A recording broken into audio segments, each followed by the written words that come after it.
Insulin resistance, as you can see in the picture, happens 30-20 years before the cardiac event like angina or LVF or acute MI. This is called as euglycemic dyslipidemia.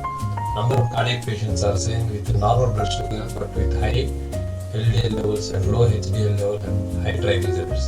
Insulin resistance in the local adipose tissue and liver causes the excessive cholesterol and triglyceride synthesis. Blood sugar fast.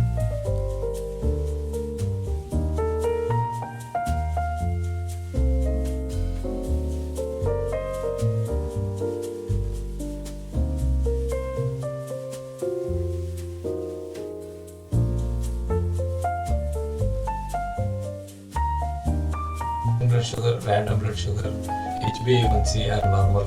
As you can see in this diagram, they can, because of the number of factors that are associated, the coronary artery disease progresses, atheroma forms, atherosclerosis develops.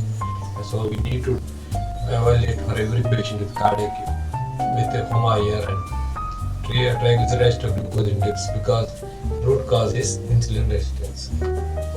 Unless we understand the fat cell or lipid homeostasis,